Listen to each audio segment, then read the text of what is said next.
जय श्री राम भाइयों। और भाइयों कैसे हो भाई? अपना घर पे रहो, अपना ध्यान रखो भाइयों। जैसा कि कल मैंने आपको एक आलेख के माध्यम से भी बताया था कि जम्मू कश्मीर का जो फारूक अब्दुल्ला था, उसने एक ऐसा चाइना को फेवर के अंदर एक ऐसा बयान दिया था जिससे सीधा उसके ऊपर देशद्रोह का मुकदमा बनता है।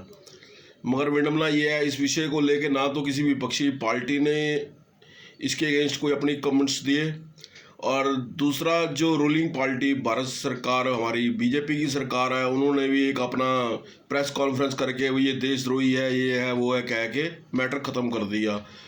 ऐसा नहीं है साहब, इस फारूक अब्दुल्ला ने पहली बार ही ऐसे कोई देश के खिलाफ कोई अपने कमेंट्स दिए हैं। अब तक इसने देश के खिलाफ 40 बार अपने ऐसे व्यू दिए हैं, मगर विडम्बना यह है, इसके खिलाफ आज तक ना कभी कार्रवाई हुई है, और मुझे नहीं लगता इसके ऊपर कभी कार्रवाई कोई होएगी भी। यहाँ तक कि इसको जैसे पहले भी इसके ऊपर जो इसको घर के अंदर इसको बंद कर दिया था, उस टाइम भी इसके साथ में सिक्योरिटी थी, आज भी इसके साथ सिक्योरिटी भारत सरकार की तरफ से दी गई है। ऐसे ऐसे निकम्मे गंदे बंदों के पास सिक्योरिटी है जो देश के खिलाफ बोलते हैं, और हम लोग यहाँ सोशल मीडिया बैठ के उसको गाली देते हैं। भैया मैं बताऊं, अगर देश के जितने भी नेता जो अपने सिक्योरिटी लेके घूमते हैं ना, ये सिक्योरिटी लेके घूमने का कारण यही है क्योंकि इनके कुकर्म ऐसे हैं कि ये सिक्योरिटी लेके घूमते हैं। अगर इनके यहाँ सिक्योरिटी ना हो ना तो पब्लिक इनको जूते मारे, सबको, नेताओं को, मगर सिक्योरिटी वैसे ही बचे हुए हैं। मैंने आपको एक बार पहले भी बताया था, एक बार वियतनाम के राष्ट्रपति जी आए थे और हमारे देश की भारत सरकार के कैबिनेट मिनिस्टरों के साथ में एक मीटिंग ले रहे थे, तो उन्होंने यही पूछा था कि आपका प्रोफेशन क्या है, तो उन्होंने कहा जी राजनीति। उन्होंने कहा नहीं, मैं वो नहीं कह रहा राजनीति, मैं ये पूछ रहा हूँ कि आप राजनीति के अलावा इस देश में अपनी जो पेशा है वो क्या है आपका? तो उन्होंने कहा जी राजनीति। उन्होंने कहा आप मेरी बात समझ नहीं रहे। जिस तरह से मैं देखो एक राष्ट्रपति भी हूँ, मगर मैं साथ में एक किसान भी हूँ। मेरा जो मेन पेशा है वो किसान का है, रोजी रोटी मेरी जो जीविका है वो किसान की खेती बाड़ी से ही मेरे को मिलती है।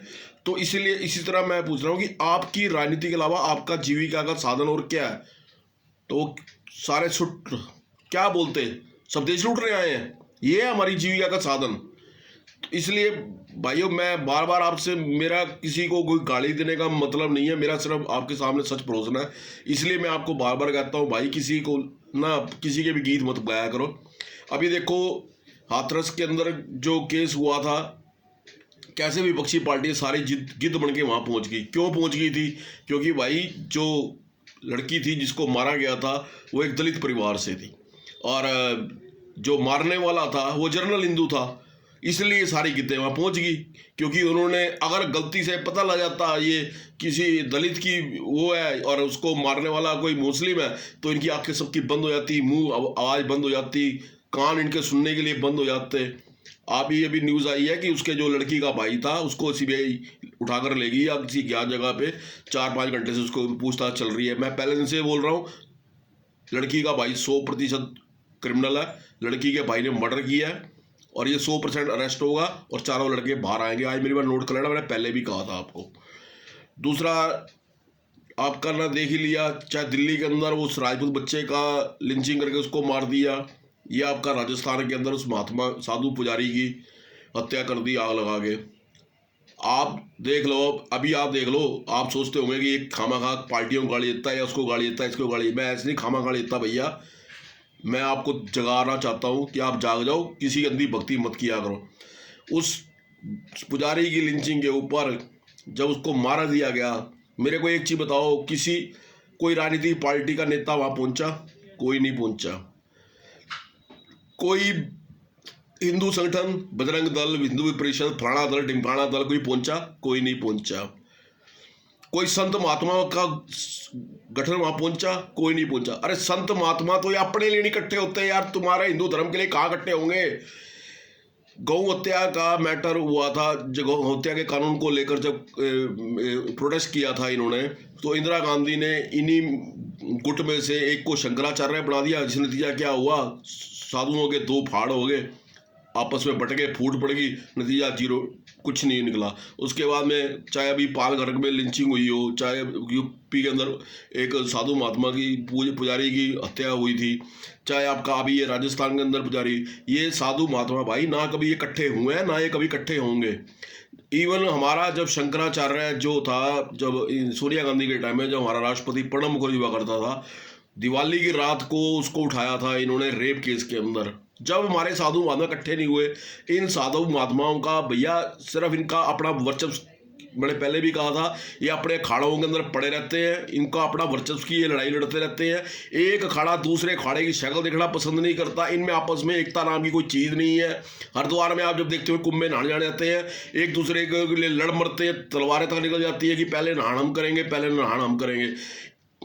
उसके अलावा आपको बताऊं, अगर कोई हमारे ही देश का कोई किसी एक, मान लो मैं दिल्ली का हूँ और मैं कथा, राम कथा, भागवत वगैरह फ्री ऑफ कॉस्ट करता हूँ, अगर मैं वो किसी दूसरे राज्य में करूँगा ना, तो वहाँ के जो पंडित, जो ये कथावाचक वाले जो है ना, यही मेरे खिलाफ हो जाएंगे, मेरे दुश्मन हो जाएंगे, मेरे को मारने को पड़ जाएंगे। और दूसरा, जो भी कोई साधु महात्मा अगर कुछ सच बोलेगा भी ना, उसके खिलाफ ये गुंडे लगा देते हैं और उसको मर्डर करवा देते हैं। और दूसरा, अगर आपने महामंडलेश्वर बनना है, आप 5 करोड़ रुपए दो, आप महामंडलेश्वर बन जाओगे। जैसे इन्होंने राधे माँ को महामंडलेश्वर बना दिया, हरियाणा का एक था शराबी व्यापारी, उसको महामंडलेश्वर बना दिया। ये साधु आप आज देखो, ये महाराष्ट्र के अंदर राजनीति चल रही है, वो साई संध्या हमने करनी है जी, साई मंदिर खोलो, फलाने मंदिर खोलो। अरे इतना तुम हल्ला, आप बीजेपी भी आ गई साथ, उनके कुछ वहाँ के पुजारियों के साथ में फेवर में। अरे भाई इतना ही तुम इकट्ठे ही हो रहे थे, तो अपने दुकानों के लिए खोलने लिए तुम इकट्ठे हो रहे हो, इतना इकट्ठे पाल घर के लिंची के टाइम पे हो जाते हैं ना, उस टाइम तो कोई बाहर आया नहीं है। आज ये साधु महात्मा भी सारे आगे, पुजारी भी आगे, बीजेपी वाले भी आगे जी, मंदिर खोलो मंदिर खोलो। भाई जब लिंचिंग हुई थी पालघर में, जब क्यों नहीं किसी ने बोला इकट्ठे हो जाओ? जब तो कोई इकट्ठा नहीं हुआ था। ये ना कभी इकट्ठे हुए हैं ना, ये जब अपनी रक्षा खुद नहीं कर सकती, ये अपनी रक्षा नहीं कर सकते, ये आपको हिंदू धर्म के, हिंदुओं की क्या रक्षा करेंगे? और इन्होंने 70 साल में आज तक ना तो हिंदू के लिए कोई गाइडलाइन जारी करी है, ना उनके हित में कोई गाइडलाइन जारी करी है, ना ये बताया कि भक्ति का वास्तविक मार्ग क्या है। 30 साल पहले जब उसको साईं बाबा कोई पूछता नहीं था, जब तो ये चुपचाप बैठे रहे। आज साईं बाबा की बहुत ज़्यादा आस्था हुई लोगों की, उसके अब उसको कहने लगे ये मुल्ला है, फलाना है, अरे शंकराचार्य भी आ गया, ये मुसलमान है। अरे उस टाइम तू कहाँ सोया हुआ था भाई? जब 30 साल पहले, अब इनको लगा हमारी दुकानें कम होगी, कस्टमर ज़्यादा वहाँ चले गए, तो इनके लिए दुकानें हैं भाई, हमारे लिए भगवान मंदिर आस्था है, इनके लिए सिर्फ मंदिर दुकानें और कुछ नहीं है उसके अलावा। अब ये चिल्लाने लगे मुल्ला है, वो फलाना है। अरे पहले 30 साल पहले बोल देते, जब गाइडलाइन जारी कर देते, तो लोगों को शायद प्रभाव भी पड़ता और लोग इस तरह डाइवर्ट भी नहीं होते। अब नहीं होगा कुछ भी, आप चाहे मुल्ला बोलो, चाहे नहीं बोलो, चाहे कुछ भी बोलो उसको।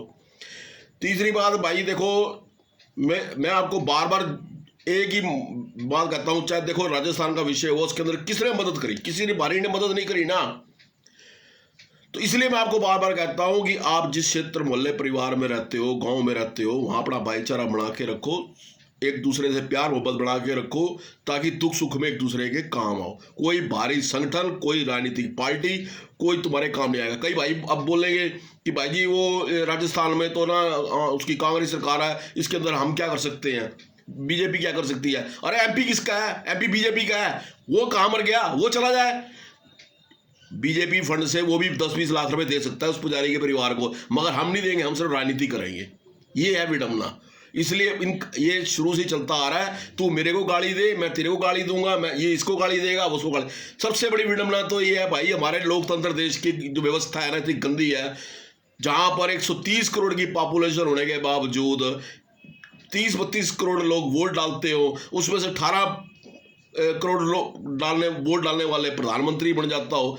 तो ये है हमारे देश की लोकतंत्र व्यवस्था। इसलिए इन नेताओं के चक्कर में मत पड़ो। मैंने फेसबुक पे मेरे जितने भाई जुड़े होते हैं, मैं उनको सबको, जो जैसे आपको मैसेज देता हूँ, उनको मैसेज देता हूँ। बहुत से भाइयों से मेरी फ़ोन पे भी बात होती है, और मैं उनको यही जब बात करता हूँ राजनीतिक पार्टियों की, 99% सारे भाई, हाँ भाई जी बिल्कुल सही कह रहे हो। मैसेज डालूंगा उस पर, भाई जी आप बिल्कुल सही लिख रहे हो, भाई जी आप बिल्कुल सही कह रहे हो।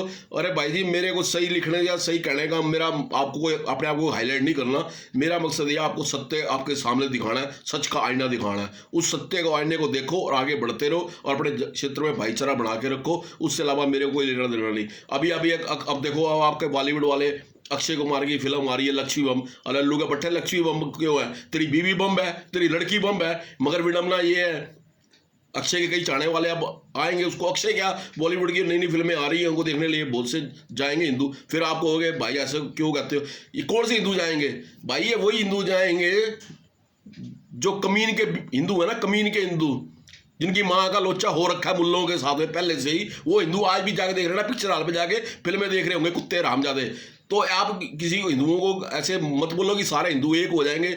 बहुत से हिंदू हैं जिनके अंदर जीन्स के अंदर है ही साला निजायज बाप का खून, वो जाएंगे, वो आज भी कक्षे की फिल्म भी देखेंगे, बॉलीवुड वालों की फिल्में भी देखेंगे वो आपकी।